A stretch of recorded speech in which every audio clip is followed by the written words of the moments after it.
everyone, my name's Aster, and today, finally, we get the Chasm after so many patches of being leaked or teased or whatever. I'm just hearing a lot of it from Twitter, but we finally get the Chasm in full flesh, and we are getting more juicy Khaenri'ah lore. Apologies to the scaramouche people down there that were very delusional that were saying that he was going to be in the Chasm. Unfortunately, we only have a blonde guy with an eye patch. But today, we are going to be breaking down, possibly predicting, speculating, or just giving my own general opinions and thoughts about the lore that might be surrounding both the Chasm and its Archon quest. And today I'm just going to be telling you my points and my perspectives on what could possibly go on, which I'm not saying is going to be confirmed. Could be wrong, could be right, I'm not sure, but that's the fun of it. So, first and foremost is that Zack already says this in the trailer, but expect more Khaenri'ah stuff. The Traveler by this point may have known about Khaenri'ah, and I bet you someone's left hand that it'll be a requirement to have done the Enjo World quest before coming down to the Chasm and doing this one. Or maybe I'm wrong, but nevertheless, we're finally going to get more sweet Khaenri'ah lore for the endgame. I'm pretty excited to see more possible antediluvian ruins and ancient civilizations, and I don't know. We've been getting a lot of those recently, so, you know, if the Chasm has one, then that means Liyue has its own nuked civilization, Mondstadt has Dragonspine, and Inazuma has Khaenri'ah.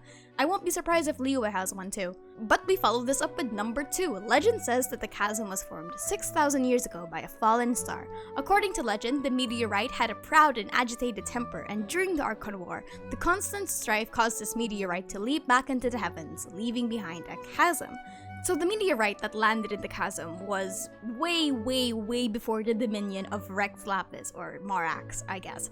So that means that we're probably going to see more ancient history that predates the Archon War, which we only have so far is from the Before Sun and Moon, before Khaenri'ah, and I'm wondering if whatever landscape the Chasm is, I wonder if it's also going to connect to the same timeline as Khaenri'ah, as Khaenri'ah, where there used to be ancient civilizations around the world, like Salvindignir, where they just kind of were chilling before the Archons decided that it was their land. So I'm really interested in seeing more of those, and maybe we're going to get more lore about Celestia before they came, or maybe this was before the time that Celestia decided to nuke the 7 sovereigns or the 7 dragon lords and claim Tivat for themselves. But again, we do note that this was 6,000 years ago and the Archon War was 2,600 years ago, which only makes this spicier because we're going to get more information before the Archons, and that's pretty neat. Number 3 is that we'll most likely get more background history about the monsters that came out from the Chasm. So we do know right now that the Chasm is off limits, but we do have lore currently in the tenacity of the Millith artifact set. Morax sent a Millith to defend the miners because there used to be some kind of abyssal heebie-jeebie somewhere there in the Chasm. I'm not quite sure, I can't really articulate it. But an unnamed Yaksha returned to fight alongside the Millith. There were rumors that connects this Yaksha to the runaway Yaksha from Zhao's trailer. According to the tenacity of the Millith, the people claim that the nameless Yaksha that defended the Chasm was not, in fact, under the command of Rex Lapis. Instead, they believe that it was an act of redemption from a long-standing sin, a price paid for cowardice and dereliction of duty. Whatever the truth of the matter, the Yaksha that had once soared through celestial heights has now returned to a free existence amongst the clouds. So in the event that this is the purple Yaksha that we see in the trailer, this means that this Yaksha has already faced their redemption. We're probably going to get more lore about the Yaksha that ran away. According to Zhao's trailer, we do know that 2 of the other Yakshas died, 1 snapped, and the other kind of disappeared from existence. So maybe this one disappeared and is now in the Chasm. But number 4, Dainsleif comes back and is alive. So we'll find out what happened with Dainsleif in the eye of the first Filtiller if the Traveler asks him about it. Dainsleif, if you remember from 1.4, chased after the Abyss sibling, which simultaneously left behind the defiled statue and brought the eye of the first Filtiller to enemy grounds, despite his claims that he will keep it safe. So we're probably going to see more of that in this one. Like, this Archon quest is going to build up from the fact that Dainsleif almost screwed over the plan of keeping the eye of the first Tiller away from the Abyss and making sure that, you know, the defiled statue was not plaguing the entirety of Liyue. But whatever, right? I mean, we're probably going to see more about that, hopefully. Like, hopefully Dainsleif just didn't accidentally or intentionally give the eye of the first Filtiller to the fucking Abyss sibling. Let's hope for that. Okay, so for number 5, we're going to go into what Dainsleif says in the trailer. Dainsleif is worried about the portal network connecting to the chasm, meaning that the Abyss are interested in whatever in the hell is in the chasm. So for me personally, I do want to see more about the network, the teleportation systems, and the little fragments in Tevat that connect to the Abyss. If you don't know, waypoints are also one of the most suspicious things in Tevat because one, not a lot of people can use teleporters like the ones that we have, like the actual structures that we personally use. We don't know anyone that can also use them. The portable waypoint item says that vision wielders can use the portable waypoint, but nobody actually knows how to operate the structures themselves, which is pretty weird. So hopefully we'll get more into that portal networking thing that Dainsleif was talking about, and maybe we'll get more about Khaenri'ah's teleportation system. But for number 6, we find out that hilichurls come in and never come out. This can relate to the story in the Tenacity of the Millith and the first siege of the Abyss in the Chasm. This isn't the first time that the Abyss would target the chasm, but the reason is currently unknown. Corruption could be spreading in the chasm as hinted from like the warning posts that we've been seeing, and unfortunately it is going to the hilichurls, and we do see in the trailer that there are shadowy husks in the environment, so we're probably going to see more of that. But number 7, we see in the trailer a screenshot of the downward spiral into the chasm, and it has the same geometric seals that are reminiscent of Zhongli's geometric designs, the diamonds and the crisscross, meaning that whatever was in here was sealed off maybe by Zhongli. My theory is that it's whatever the Abyss want, or alternatively, it wasn't Zhongli's doing, and whatever is in here needs to get out. So, either perspective could work. But next is that we see a city that's floating in the air and is upside down, allowing for maybe another underground civilization that was lost to time like in Khaenri'ah. Maybe the civilization came before the meteorite, or was there while the meteorite was present, or this is connected to another city that is beyond the dominion of the Seven, again like in Khaenri'ah. It's floating for some reason, whether by magic or just because they're connected to the ceiling, but we also get the upside down city. My guess is that the structure of the chasm is somewhat spherical, with the core of the chasm surrounded by a crust of city, making the city underneath upside down, like Australia, I think. The chasm from above is the surface world, while the underground city is an old civilization.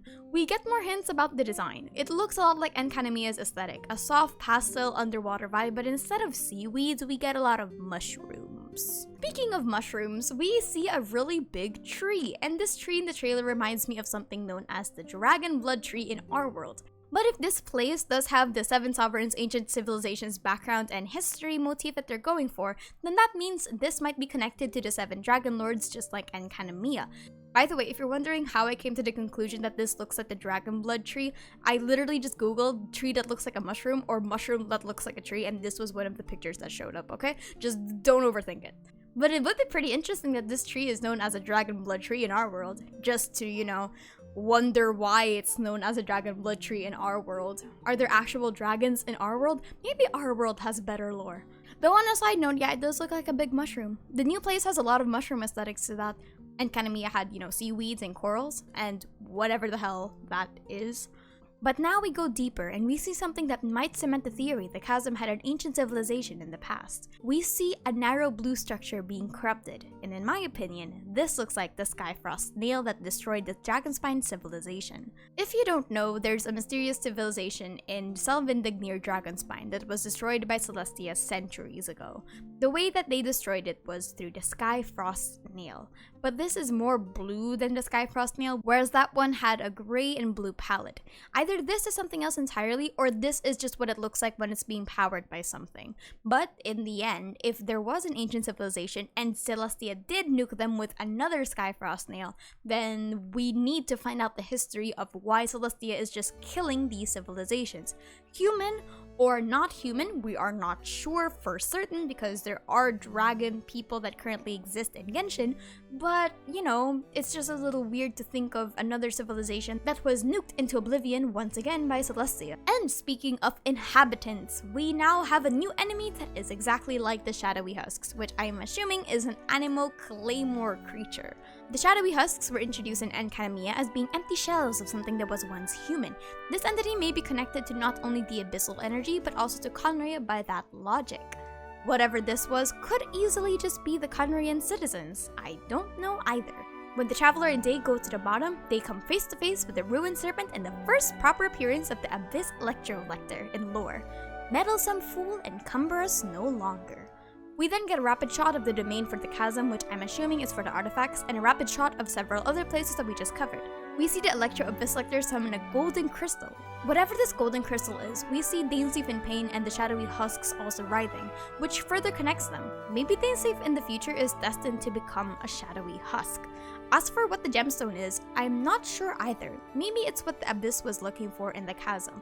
But it's also pretty interesting to see that the place floods with golden and bright light, as opposed to the original Archon quest in 1.4 that specialized in brooding purples. It might be a continuation to how the Abyss are now delving into Celestia magic as a means to either weaponize it or use it for themselves to purify them from their current abyssal forms, making it lethal to creatures of the Abyss that don't follow their orders. I just thought it was interesting that the Abyss Lector would be doing something or unlocking something that looks golden like the Travelers instead of corrupting the Chasm. I would have thought that their goal was to corrupt the entire place and then spread it from there, but that doesn't look like it's the case.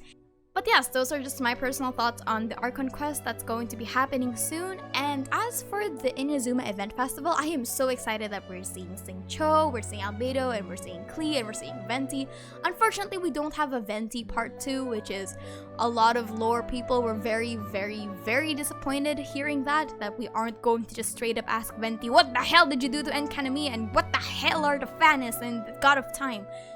I don't know, man might be too drunk to say anything important or lore connected, you know, whatever. But at least we get to see Venti, and at least Venti's alive. As for the people, like in the trailer, they were saying that, oh, you're going to see more people that you weren't expecting. Let's not get copium here and say it's Scaramouche, which is probably like Yai Miko, Raiden Shogun, like maybe Tartaglia, I don't know, hopefully not, but whatever. Anyway, I'm excited for 2.6. It's been a while since I've been excited for a patch because this has a lot of story in it and I am so excited to cover them. If you want my own more opinions, if you want more questions, or if you just want more ad-libbed, I guess, a more relaxed kind of conversation when it comes to the 2.6 content, feel free to drop by my streams in the future and when I do stream, and link in the description below, and I will see you guys next time. I hope that you enjoyed 2.6 and I hope you enjoyed 2.5's Hakunin Ikibik. But nevertheless, my name is Aster and thank you so much for watching.